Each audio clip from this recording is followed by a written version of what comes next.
Welcome to It Takes Two. I'm Blair. I'm Chris. And today we'll be talking about Married at First Sight, Season 19, Episode 11. I need you to subscribe, like, share, comment, and hype the video. Listen here, Blair. You know we don't live and die by these people on this show. Absolutely. You know what I'm saying? We watch the show for entertainment. We come and we give our analysis and things of that nature. And we have a good time with our people. Mm-hmm. But Rhonda does something to me. I don't know this lady. I don't want to know this lady. But every time Rhonda speaks, I have a disdain for her personally. It's been a lot. I am willing to even go so far and say she's a bad person. Ooh, okay. I don't even know the lady. I know she's a bad partner. But bad person, that's how much she affects me when I watch the show. You ready to walk us through this? Let's get started. Let's go, please. Megan checks on Britney. Britney says that she doesn't have an emotional connection with Will, and she has to decide if this is going to be enough for her. Okay. Megan and Jalen have to encourage Will to check on Britney. He goes to check on her. Britney is crying, saying she's done. And at this point, he's apologizing that his actions made her feel this way. He tells her he's happy. He wants to be there with her. She's beautiful and wants this to work. She thanks him for that. What are your thoughts?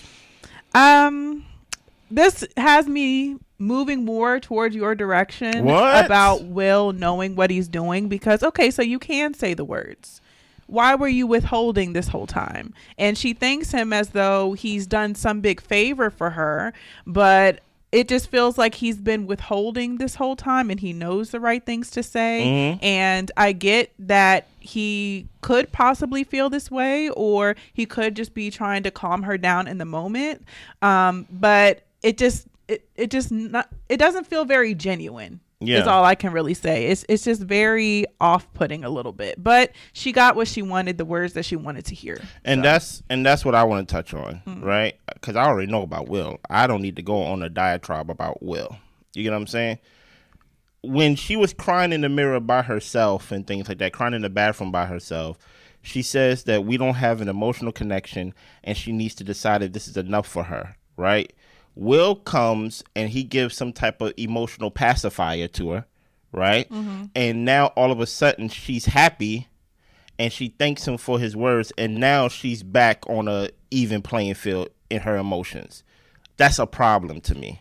Yeah. Because to me, you can't, the same way as Will is, in my opinion, he is using ignorance to his as a weapon, I didn't know, or basically he's trying to say, like, that's not how I do it. You know, I'm more logical. I lead with my head more than my heart. Then your head would tell you that, hey, in order to stop having the same type of discussions with Britney, you need to give more. Yeah. You get what I'm saying? So he doesn't lead with his head in like the sense of, oh, that's why I'm not that emotional. No, he's being intentional. But Britney, on the other hand, if you say there's no emotional connection and you feel like this is not enough and you feeling all these things stirring up in you, how does one apology, how does one hug, how does one I want to be with you fix all of that? Yeah. Now all of a sudden you're happy. You should still be questionable about your relationship. It just seems like you just want to hug all the time. You want to be pacified all the time. And it just seems like you just want a quick, what's the word? You want a quick fix to something that is to where the foundation is not truly there. I think it's very telling that Jalen had to basically say, hey, I think you should go console your wife. Yeah. Go see Britney and things like that. And then when he got to the door, he said, can you open the door? Do you get what I'm saying? So it's like, I can't put my finger on it, but it's just very disturbing to see someone of Britney's status, someone of Britney's worth, someone that I feel like Britney has a lot of value. Yeah, and she's things got like a that, lot going for her. To basically to minimize her own self is kind of hard to watch as well. So everyone plays a game of truth or drink. Yeah. Megan is drinking non-alcoholic wine to throw people off. Nobody cares, Megan. So they get into the game. A question comes up as far as who thinks either Megan or Jalen had the most sexual partners. Megan thinks it was Jalen. And then it's a conversation of, is it awkward that Jalen is talking about this in front of her mom? She doesn't really find it awkward. Then they have this question about, if you would switch bodies with your partner, what would you do? And intimacy safety is top of mind for everybody. Yeah. For me, the whole sexual partners question in front of your mom, I guess it just depends on your relationship with your parents, and the fact that the parent respects that you're an adult. So I think that the fact that Jalen and Belinda are on this show together, they would have had to know these types of things would come up. Yeah. And they seem to be pretty easygoing about these things that are natural, you know? Yeah, the way I see it is, even though y'all are mom and daughter on this show, y'all are contestant and contestant. Yeah, it kind of appears. Yeah, so it's kind of like we're not going to now change how we normally do things on this show because, oh my goodness, my mom is in the room, oh my goodness, my daughter in the room. It just is what it is. It was just very light fun, you know? Yeah. So Brittany is explaining that everything hit her at once. She was glad that Jalen and Megan had her back, and she appreciates Will for checking on her. He thinks that getting input from everyone was helpful. He tells her he wants this. He can do a better job of reminding her that. He knows that he can be emotionally flat, not conveying love, and she needs more comfort, and he knows that. Brittany says that she's been choosing him every day. He tells her he chooses her too. What's your thoughts? The relationship is still unfulfilling to Brittany because of how Will is. And I think that's the thing, is that Brittany wants this to work so bad because, you know, that's her husband at this point. Yeah. But I think that she just doesn't like him as a person. And not to say that he's a bad person, but because he has just a flat attitude about everything, that's just not what she needs in a partner, to feel fulfilled and loved. And it seems like it's actually a drain for him to provide that. It seems like it's more comfortable for him to withhold it, be snarky, like that's like his natural MO. And I understand you can give room for people to grow in relationships, but I just feel like for Married at First Sight, you guys have to get along a little bit, and I don't think their personalities mesh. Help me with you said you feel like that she don't like him as a person, as in like his personality. Yeah. Because everything she wants to change, like, I need you to be more, you know, what makes you upset? Tell me this, tell me that, all the type of stuff. And I'm just like, if you're getting to know somebody, then you're allowing them to be themselves and seeing if that person is a match. Like, she's constantly trying to change him. All right, let me put that to the side. I'm going to address that in like a second. Okay. Right? How do you fulfill someone who constantly needs to be filled all the time? Like let's say Brittany had a cup of love, right? She have a cup of need. She have a cup of attention, all this stuff. But because she don't have any self-esteem, there's a leak in her cup, right? So if I do put something in her cup, eventually I will have to keep refilling her cup. It wouldn't hold over because she haven't did any self-work on herself to where she's like, I love myself. I can walk away from this. I don't need to be married on first sight, or I don't need to deal with someone who is holding their tongue or like withholding their answers from me, right? She haven't done the personal work. When I see this conversation, I see, to your point, 100% when he says that, hey, she needs more comfort, and he knows that. But also, if you look on the flip side, can you be with someone who always need comfort? No, you can't. Right?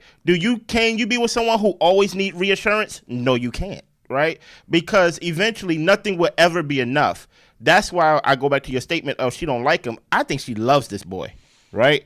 I think she loves everything about him because she is leaning on her feelings, the feelings that always got her in the situations that got her, you know, in these quick relationships that don't last.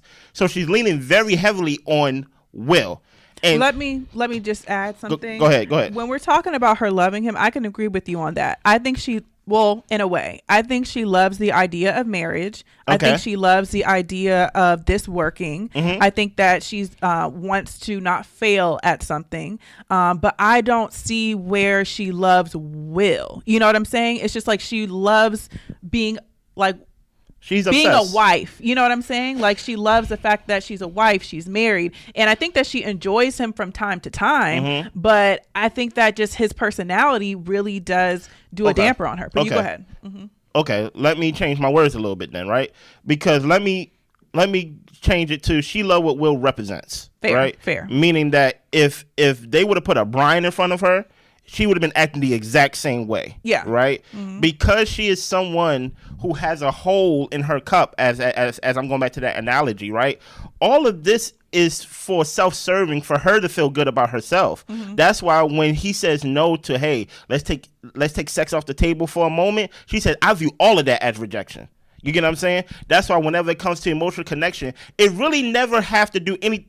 It really have nothing to do with Will. She really never asked Will how is Will feeling, or basically where is your mind at pertaining to Will. It always pertaining to her because she needs it. That's why I'm like, when like you said she don't like Will, maybe not the person and maybe not his answers, but she needs this, and she needs this in a very unhealthy way that she's willing to put up with anything and everything that is toxic. And basically whoever they would have put in front of her, she would have been acting the exact same way. Now, from a guy perspective, this is tiring. I can't be with someone who needs this constant reassurance. Now, to give bail out of jail to Britney for sure is that Will haven't been honest about his feelings, or he haven't really said verbally how he feels. He speaks in riddles, right? Yeah. So maybe if he speaks straight for once, that maybe she wouldn't be this type of high strung or desperate. Yeah. It's coming off as desperate to me more than trying to be like, you know what, let me get some information. It's just coming off as desperate to me. Fair. Now we move on to Belinda and Chad. Belinda didn't hear Jalen's answers about the sex stuff, so she wasn't even worried about that. Okay. She can't see a future with Chad, but she talks about how sometimes she just wants him to lay with her. Yeah. He needs his own winding time. He might sit down with her for a little bit, like while she's in bed, but then he'll get up and go into the living room and just chill out by himself. He talks about how he's uncomfortable with the apartment. You can hear a bunch of different stuff, what other people got going on in their house. He also is not comfortable sleeping with the dog all over his legs. And he feels like the dog should have his own space. Now, she feels like even though he said that, she still feels like he just doesn't want to lay with her. Okay. So Chad said, in a couple of weeks, we can have a normal life. Do you feel like what Belinda asked for, and based on Chad's answer, do you feel like Chad's answer was wrong? Or do you feel like Belinda was asking for too much? Like how do you feel about this conversation here? I feel like they both... I can see where they're both coming from. Exactly. So, I'm happy you said that, because I'm like, no one have to be wrong here. Yeah. Yes. I think with Belinda, like if it's a late evening, you want to have some pillow talk and some cuddles with your husband after a long day. I think that is fair to ask for. Yeah. I also think it's fair for Chad not to want to have the dog in the bed. Okay. And I think that Belinda needs to take heed and listen to that. I mean, you've been single, doing your own thing. The dog's been your cuddle partner. Maybe it's time for the dog to sleep in its own bed. And I don't see why that has to be something that it seems like people have a hard time with managing on this show. Yeah. So I think that she could make some concessions about the dog being wherever the dog needs to be. But I also feel like there's a bigger issue here. And the fact that I don't think that he doesn't want to lay with her, but I think that Chad is having a hard time with the process overall. Yeah. And I think that he needs some alone time. And I do think that he does spend time with her so that way she, it's like a compromise. I'll give you some time, but like it's a lot. I need a minute. You know what I'm saying? Yeah. And I think that Belinda has to be a little bit more conscious of the fact that not everybody's going to go through this process the same way. Yeah. And giving him a little bit of time to himself at the end of the night isn't the worst thing in the world. Like, even though you guys are new and in new relationships, you do want to be around each other all the time. Yeah. I think he can have 20 minutes by himself at the end of the night if he wants. Yeah. Especially if the dog's in the bed. For sure. Yeah. For sure if the dog's in the bed. Just to give y'all a little peek behind the curtain, just between us two and things like that, I never go to bed the same time as my wife. Yeah. Never. Right? It's just one of those things to where it's not a mandatory rule that we have to go to bed at the same time, or that we have to lay down at the same time, or we have to wind down at the same time. And but also for us, it's work schedule. But, well, I ain't trying to get into my business about work schedule and things like that. But I'm just saying, just based off of like, it's just not a mandatory thing that we have to, even when I'm off, I don't go to bed at the same time as my wife. Yeah. You get what I'm saying? I will also say, I have nothing against Belinda. Chad, I feel like he could be a little heavy-handed with the compliments and things like that. And especially for someone who is a 3-time married 3-time divorced, if someone who is so loving and so basically expressive as Chad, why are you so divorced? Dude, you get what I'm saying? So that will make me kind of wait. With Chad, I'm always waiting for the other shoe to drop, right? But let me criticize Belinda just a little bit, even though I'm not against her. I always ask you the question of, do you think Belinda likes him? Because throughout this process, even though she's been level-headed and things like that, there's a certain, I'm not seeing Belinda be vulnerable. And I'm not seeing Belinda be a certain type of softness with him, right? In the sense of, he said, hey, I like to be, because she said, even though you lay down with me for a little bit to wind down, you eventually get up and go in the living room and you kind of leave me alone, right? He says his reason why he did it. He says he's uncomfortable, right? He's not comfortable sleeping in an apartment and things like that. And also the dog be laying on him and things of that nature, and he just don't like it. He like to have his own space, and he felt the dog should have his own space, right? In that moment was a chance for Belinda to come to a compromise or to come to an understanding of what he said. Yeah. But she didn't. Yeah. Right? Instead, she used that opportunity to basically be like, this is what I want, though. Like I just feel like you just don't want to lay with me.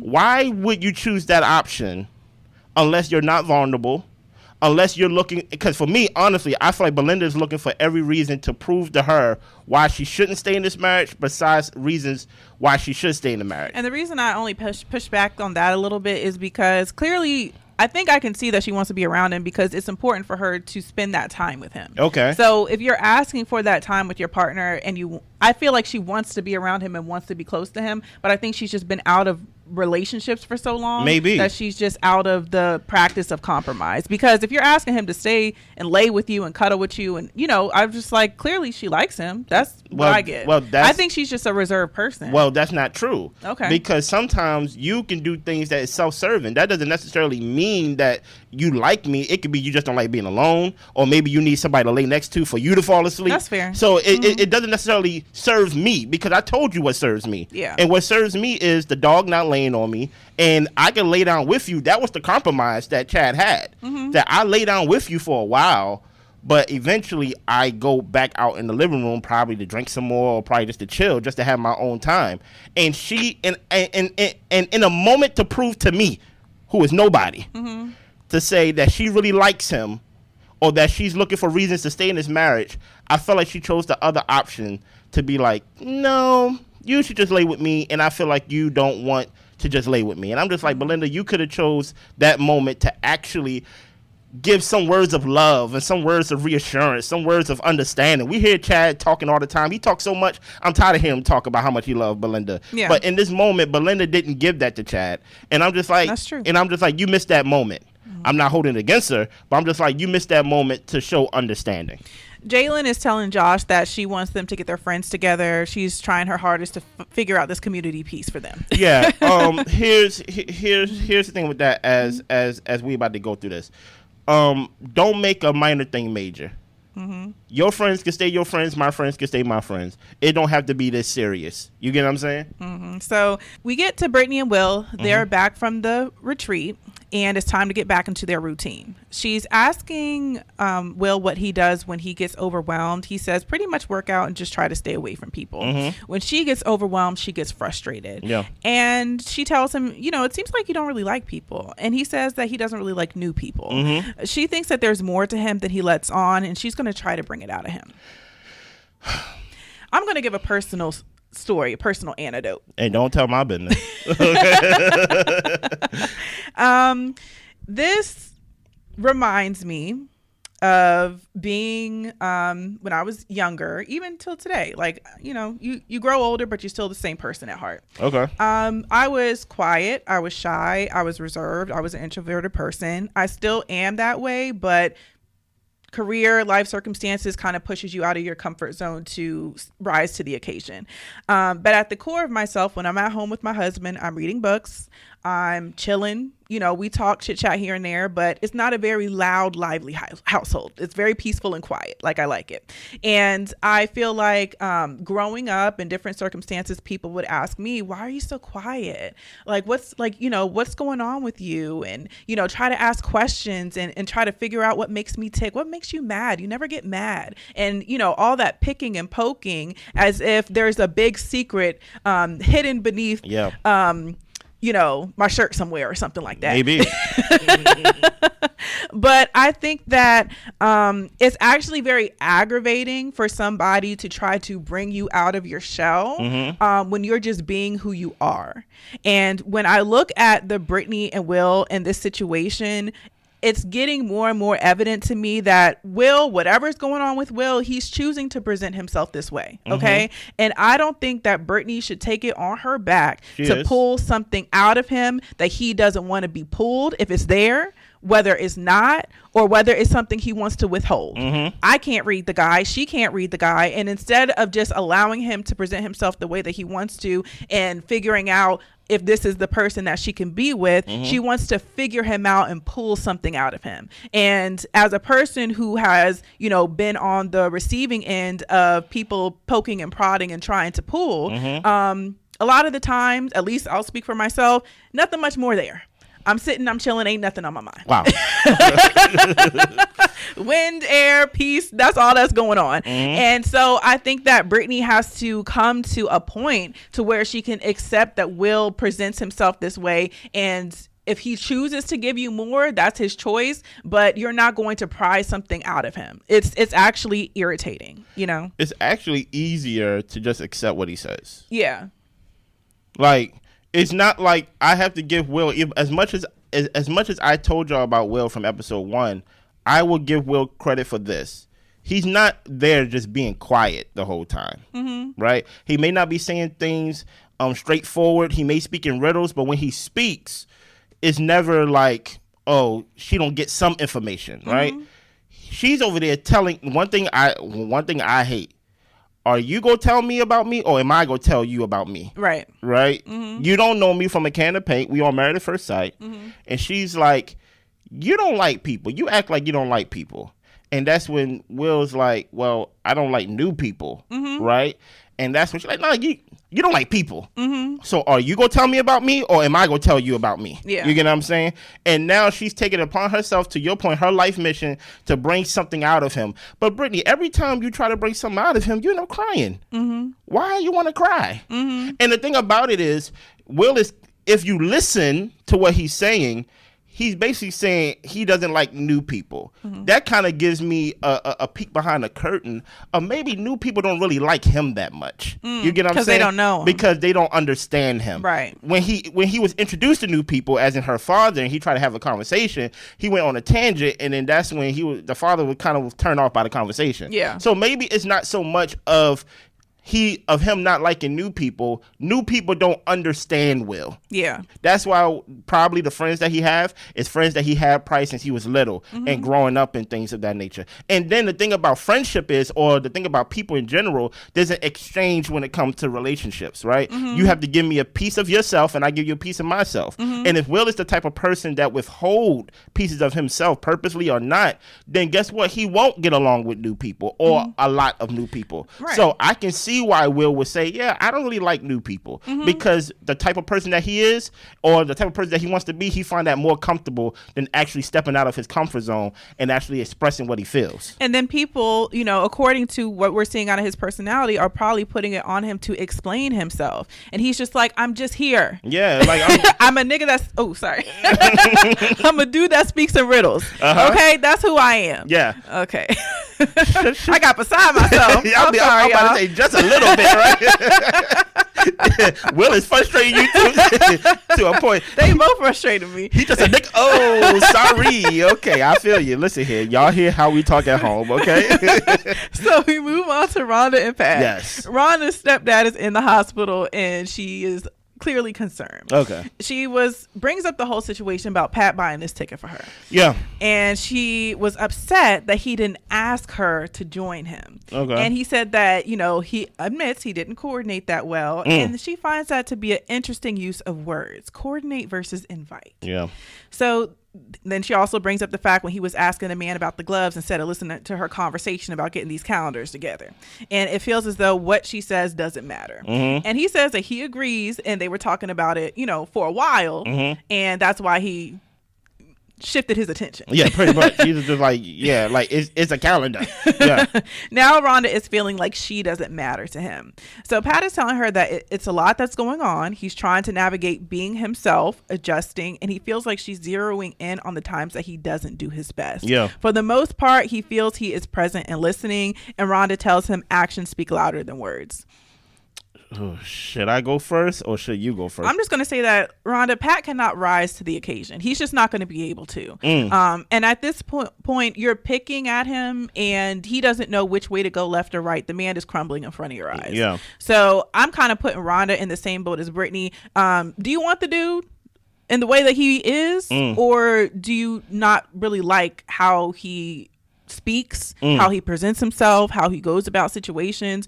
I'm thinking maybe you just don't like him. Well, I'm about to say gonna be much worse. I disagree with what you said 100%, maybe 200%. Fair. I feel like Pat does rise to the occasion. You know how much he rises to the occasion? Rhonda took him to some type of outdoor music concert thing, right? His response to that was, oh, Rhonda might like? We may go, let me get some tickets so we can go see some music. But let me clarify what I'm saying. He's not going to rise to Rhonda's standard. And I'm going to talk about Rhonda's standard in a second. Okay, go right? ahead. Because I'm a criticize Pat too. Okay. Right? His response to her taking him to this music thing is he actually put together a surprise. Have you ever heard of that word before, Rhonda? A surprise to where, you know what? I can take you out and we can go to a concert. The only caveat is, guess what, my mom is coming too. That gives you a chance to know my mom and things like that. And the thing about it is, she keeps saying these things of like, you know what, I just feel like he doesn't see me, he don't care about me. But I just now, literally just now, he didn't go to the retreat because he was caring about you and he stayed with your family. You see, the thing about Rhonda is, and I think this is the perfect time to use it, even though we like to throw this word around all the time, she's a narcissist, right? She's a bad partner, right? And I want to go so far and say bad person, but I don't know this lady, right? Everything about this lady as a partner is the worst thing I've ever seen on the show. And I even got into debates with my father-in-law. He said, there's no one worse on the show than Chris. Chris was awful. Okay. I would have to agree. And maybe even that lady, to where the guy was like, one day in, he was like, you know what, we're done. Right? I forgot her name, but I think they was on a honeymoon and she kept criticizing him and he was like, yeah, I don't want to do with you, and they left the show. Right? Rhonda is terrible, right? And I can see why her kids was being nice on camera, saying she's intense, but when you think about it, Rhonda is that old person, or just that person in general, to where everybody feels this way about Rhonda, but because they don't have to go home with her, they just don't have to tell her about herself. Somebody probably did tell her about herself, and Rhonda found some way to turn it and switch it. She probably ain't friends with that person no more. And then all of a sudden, what you get out of Rhonda is, oh, that's just Rhonda being Rhonda. That's what her friends and people that know her probably say about her. Oh, that's just Rhonda being Rhonda. But at the end of the day, I don't know who told Rhonda she's the coolest old person in the world. I don't know who told Rhonda she's the most interesting person in the world. I don't know who told Rhonda that she's a good person, a good partner, and things of that nature. Rhonda has showed evidence on top of evidence on top of evidence on top of evidence that she's not a good partner and potentially not a good person. Even when it comes down to when she was talking about the time where in her last marriage, to where the last guy didn't accept her or her kids into the house, or her curtains, or basically bedspread, and she used that opportunity not to basically see or have empathy or sympathy. She used that to now wield power over Pat, to where it's like, well, we go talk about you moving in with me and things like that. Now, Pat, the reason why I'm going to get on you is because you making me watch Rhonda, and you making me watch Rhonda basically trample you over and over and over and over again. And Pat, you too damn grown to not have the self-esteem to stand up for yourself. I'm not telling you to leave the show. I'm not telling you to yell at the lady. I'm not telling you to base the thing that I don't understand is the whole like, well, yeah, I didn't do that good, and I'm navigating how to be myself. Well, if you're not gonna be yourself now at your big age, I don't know when you gonna be yourself. Yeah, he need to get a spine, right? And that's the thing about it, and that's what I'm saying. When it comes to humans desire power, and Rhonda is one of those people where she knows she got the power, she wields it however she wants to, and things like that to make it about her. So she knows Pat is weak. She know Pat don't have a spine, to like your point, and she's using that to her advantage to get what she wants. She don't want a marriage. She wants someone that she can control, because at the end of the day, her first marriage, where her husband that she married 3 months into knowing him and things of that nature, he controlled basically his part of the marriage by saying, you know what, any money that you have, it's gonna be the money that you get off your back. I ain't gonna work. Yeah. Right? So all this time while she was being controlled throughout all her relationships, now she feels like in her big age, she have the right to have control over somebody else. And that is someone, if I knew Rhonda personally, I would tell her you're not a good person. But I don't know Rhonda personally. Yeah. So I'm gonna say you're a bad partner. Okay. You get what I'm saying? Belinda and Jalen talked. Yes. Chad told Belinda that they weren't going to be filming the next day. Yeah. She made a hair appointment. And they actually were going to be filming the next day. Chad got upset because of that. He was bringing up that to production that she made a hair appointment, that they ruined the schedule. She doesn't want to be included in the fact that he's upset, and she doesn't like that he escalates situations. And Jalen is telling her, well, y'all met because of the show. He kind of just needs to ride the wave. Yeah. What are your thoughts on this? I think, yeah.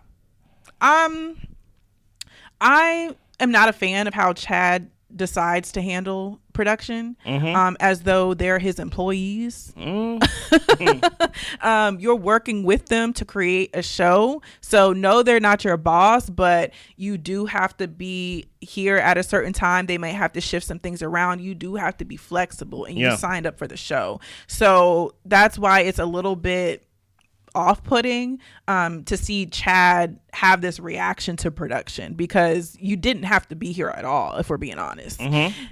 Then we get to Belinda, and I am totally with her on the fact that it's not a big deal to me. I can move my hair appointment. And maybe he thinks that he's trying to stick up for her, so to speak, but she is not that type of person. She is a go with the flow, flexible, wherever she needs to be, she's going to be there. And that's how she wants to present herself. And she doesn't appreciate Chad lumping her in to his disgruntlement. So I think it's fair for her to not be agree with that, and for her to want to have a conversation with Chad about that. Yeah.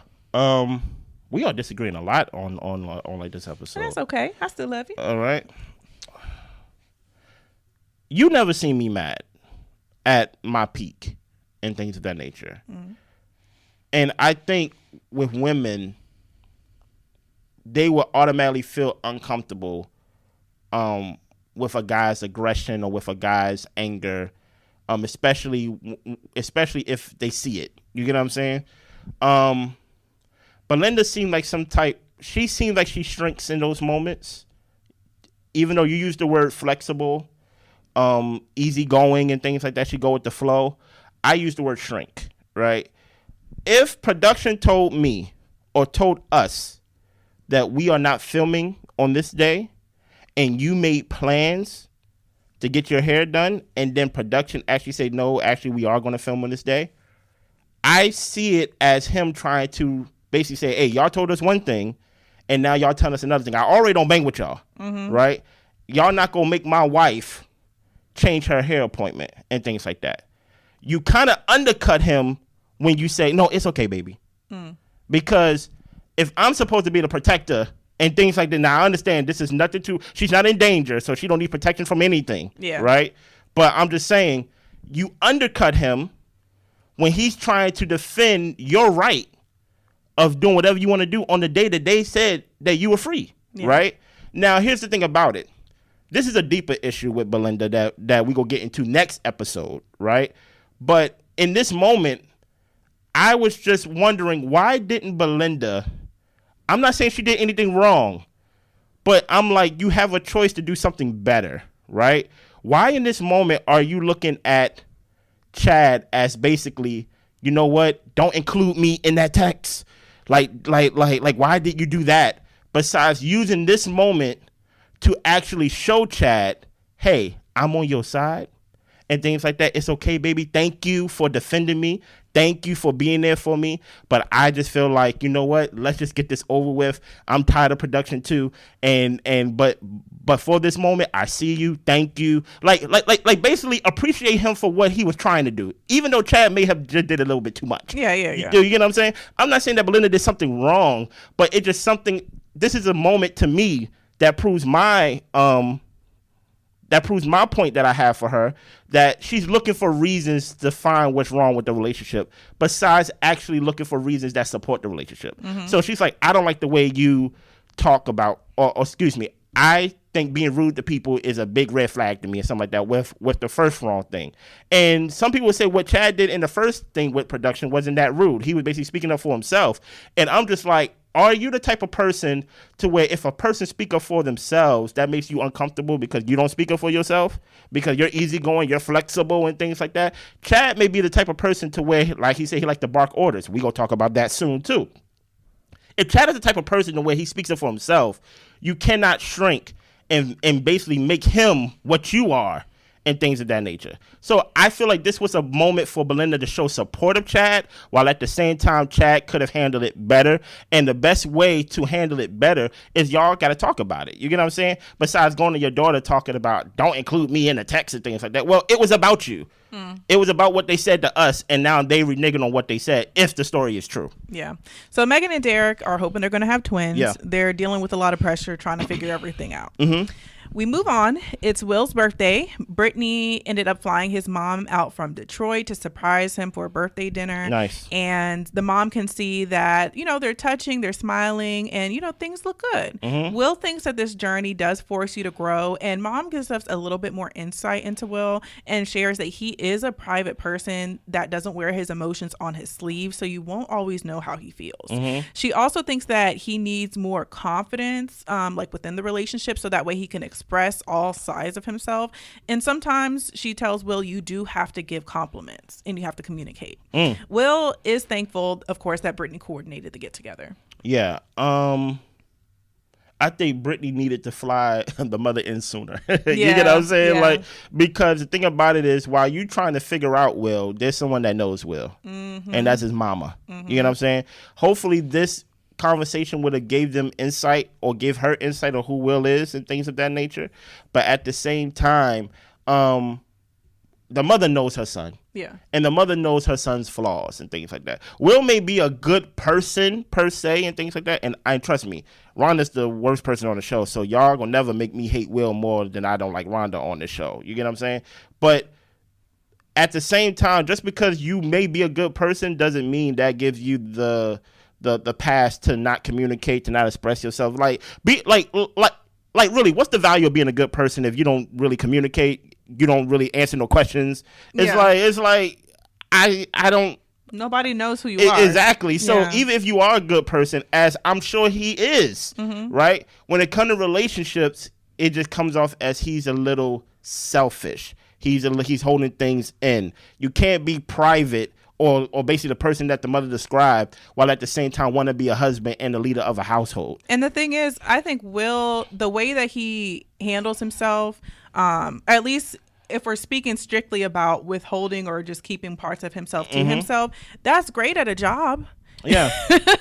You have to know the arenas to where that serves you. And it's not in a romantic marriage relationship where you have to do life with somebody. That's not going to serve you in that place. And that kind of goes back to my point and also your point. I don't think he respects Brittany as a person. Yeah. And when I say as a person, I think her personality and how she goes about herself, I don't think he bang with people like that. Like someone that always need their feelings pacified, that needs kind of reactive. Exactly. I don't think he likes people like that. Chad and Belinda go out to eat. Yeah. He is at the end of his rope with this BS. What is the BS, Chad? The show. Okay. And Belinda says this is how we met. She doesn't see what he feels has gone so wrong. Yeah. He is a 54-year-old combat vet. and he's done with being talked to like a child. Okay. He's accustomed to being in charge, and he's been trying to be accommodating. He is going to base his life from this point on the schedule they send him. If they try to move things around, he is done. And Belinda, or he says that we're done. And Belinda says, no, not we. That's you. It doesn't bother me. He says, okay, he's done. He thinks that they're also driving a wedge between Jalen and Josh. Apparently, Josh texted him and things didn't seem so good. He loves her, but he does not care about this show. Uh-oh. Go ahead, Blair. Yeah. And this is where I continue to stand with Belinda because, Chad, I get you're frustrated, but you're actually coming across like a child. Like, just very bratty. We understand that you're a very accomplished military man. But this is not your place of employment. Okay. This is not a place where somebody is necessarily trying to boss you around. You're just not in control. Like you have to work with other people instead of being top dog. Yeah. And I think that the way that he is communicating like about the situation as though someone has done something to him, I think that is off-putting as well. And I think with Belinda, you say she shrinks. I say that she's just going about the process and being easy to work with. And she, I think, is being frustrated with how frustrated he's getting at something that she doesn't think is a big deal. Yeah. So that's kind of where I stand. And also the fact that he's throwing in the Josh Jalen wedge. Yeah, that's weird. I feel like he threw that in there to try to rile her up a little bit about her daughter instead of actually because she wasn't getting riled up about the situation the way that he was. Like he wanted a little bit more backing, so he was going to throw anything out there to see if she could have his back. That I agree with. Yeah. Let me go in on Chad for a little bit because I went on Belinda enough on this episode. Chad, you said that you are accustomed to being in charge. So when you're not in charge, do you get divorced? Do you get what I'm saying? Do you act like this? When you're not in charge, do you have a temper tantrum? What did you thought Married at First Sight, the TV show, was going to be? You get what I'm saying? I could say this. What you thought it was going to be to the reality of what it is totally different. It can be more intense, right? And to his point, he's like, if you give me a schedule, right, and you change the schedule, I don't want to do that no more. Mind you, the only problem I have with this is you've been doing it, and you're less than 10 days away from decision day. You have less than a week left. Yeah. You get what I'm saying? So it just seems like, why are you bringing all this huffing and puffing when you got less than 7 days left? Why, like my whole thing about it is you've been, and maybe he came to his breaking point. You get what I'm saying? And Belinda, the thing about Belinda is there's something that happened in her past relationship, which I can see it in this scene right here, to where she's like, don't include me in this. But you're married, Belinda. Like that's the whole thing that frustrates me with Belinda, is that when things are going good and things of that nature, you want to dance, you want to do all this stuff. But when things are going bad, which things do go bad in marriages, and then all of a sudden it's not we, it's you. It's like, no. It is we. Even when I am tripping. You get what I'm saying? And I just find it to where Belinda's like, hey, when you have these type of outbursts before, this seems a little familiar to me, and I'm ready to go. More than actually being in the situation and being in the trenches with him and trying to calm him, trying to talk him, trying to let him know I'm on your side, even though I understand the schedule can be what it is. There's a way to be on your partner's side without agreeing with everything that your partner is saying. But when she says, oh no, not we, you, it just seems like she ejects and she's just waiting. I felt like throughout the whole relationship, she just kept her finger on the eject button. Or anything that looks weird, or like anything that reminds me of my past relationship, I'm going to press that button. Besides actually fighting through it, staying through it.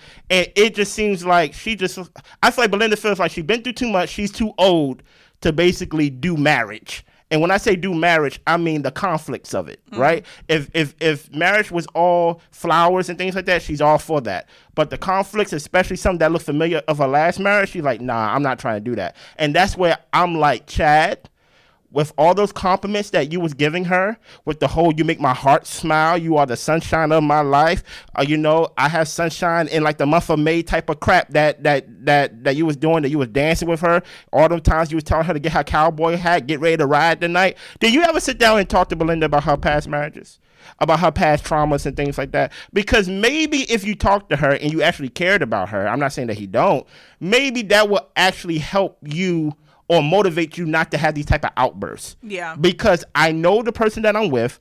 I know how she feels based off the first outburst I have. That's the problem I have with Chad in this. With your first outburst that you had, you see that she didn't like it. You saw that it was awkward. Or were you more worried about giving your next compliment? You get what I'm saying? And if you would have had if y'all would have had conversations about y'all marriages and the type of person that she is, and maybe why she's easygoing, maybe why to me she shrinks and things like that, maybe you could have got your message across in a different way, Chad. There's a way that you can get your message across without it coming off as if you're demanding and having a temper tantrum and coming off as that army vet or basically that guy that just stream demands or bark demands. You get what I'm saying? So yeah. So Jalen and Josh get together with their friends. Yeah. One of his friends asks, "What do they like to do together?" And Josh says, "Music." Okay. And Jalen said that they do need to figure out what their hobbies will be like together, and she's wondering if they're too different. I'm gonna say this: Josh's friends ain't his friends. No, they're not. Because that friend knows that this is a point of contention in their relationship, and he was smirking when he asked that question, trying to see what Josh was going to, scrounge up, because Josh ain't going to be honest. No, he's not. So I could definitely see that friend was twisting the knife in the side of his buddy, so to speak. So they're still trying to figure it out, but I do feel like, I don't know, I don't trust Josh worth nothing. Here's the thing about it, me neither. Yeah. Don't major the minor. Yeah. Here, you don't have to figure everything out before decision day. Yeah. Get the foundation down and things of that nature. Yeah. Yeah. So Derek and Megan babysit her friends' kids. 3 of them. They throw some poppers. They have some pizza, and it seems like they're having a really good time. Britney and Will. Will is going on to a work trip. Britney says how much she appreciated him, how she wants to be with him forever, and she tells him that she loves him, and he said that he loves her too. Do you have a problem with this?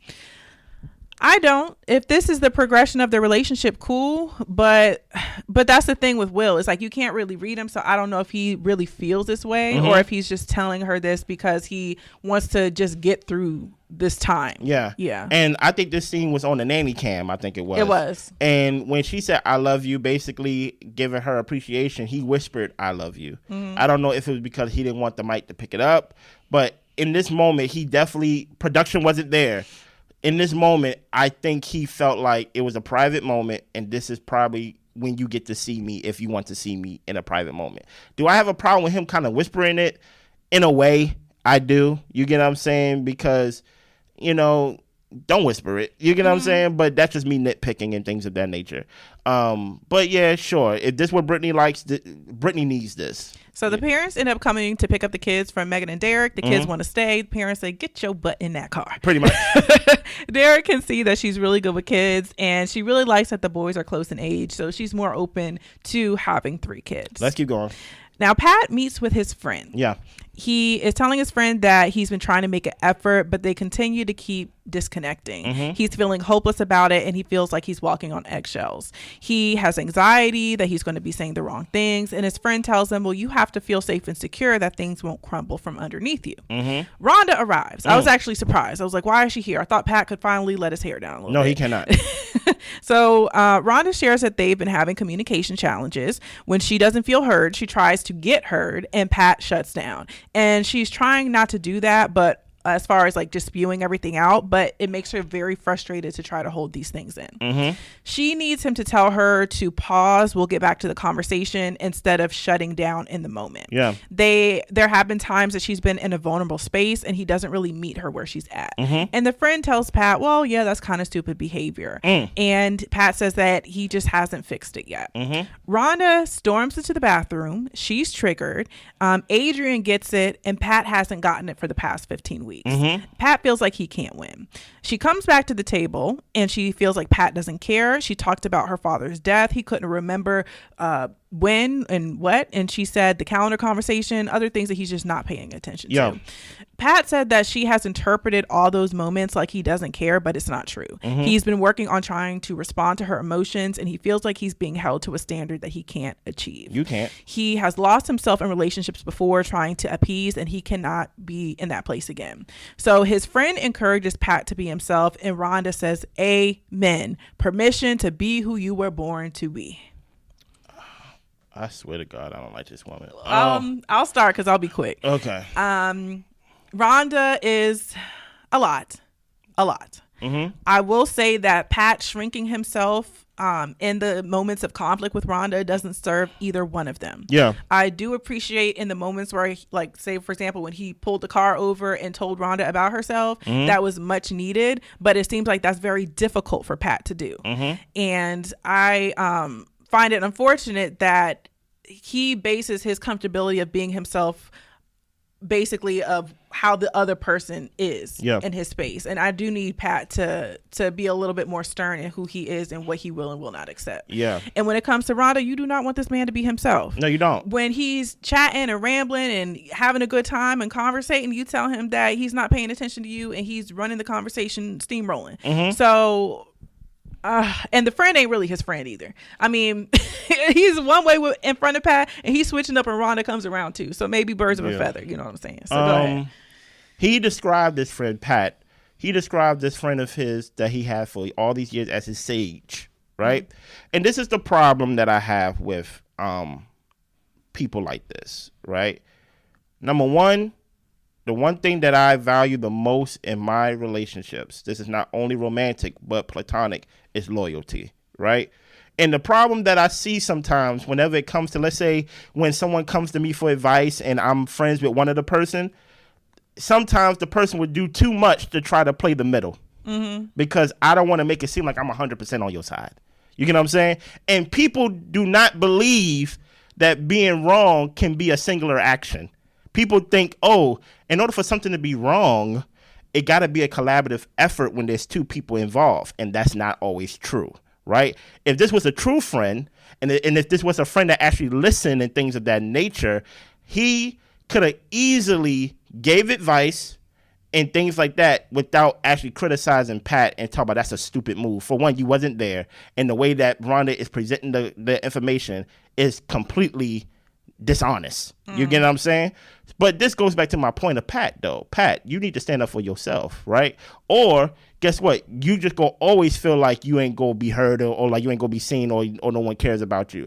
And the thing about Rhonda is Rhonda knows how, that's what I'm saying. Like, people know what they're doing. She's a 63, 64-year-old woman who's been doing this all her life. You get what I'm saying? So she knows how to manipulate and make it seem like we was talking about my father and we just came back from the grave and I just told him when he died, and she making it seem like right when she told him when he died, she asked him. You get what I'm saying? It was so much information and so much fluff that Rhonda gives that I promise you, if this friend was with Rhonda, he wouldn't be able to meet her standards either, because Rhonda standards is her. That's why when she went to the bathroom and the producer went there to say, "What's wrong? Why are you triggered?" And she's like, "I just don't get why Pat don't get it. His friend gets it, but Pat don't get it." That's not so much of basically saying the friend knows her. That's just another way for her to beat down on Pat. You get what I'm saying? So that's why I'm like, everything Rhonda does, she wants to control everything. She sat down, she talked about her stepfather's in the hospital. I feel bad for your stepfather. But she gets there, she want to dig into people's food. You get what I'm saying? It's just what she does. It's just something about, she comes in and she takes up the room. But she don't take up the room in a good way. She just takes it in a very selfish, self-centered way to where it always got to be about her. And that is basically what her life got to be, since she feels like it was never about her, going all the way back down to her father and her sister's tennis lessons. It is what it is. So Belinda and Jalen meet up. Belinda shares how Chad brought up that production is putting a wedge between Josh and Jalen. Jalen explains that Chad asked Josh to go to archery. He said he was too busy to go, and that was the end of the conversation. Belinda doesn't think that Chad is being completely honest. She's disappointed and angry, and the way he's been going off turns her off.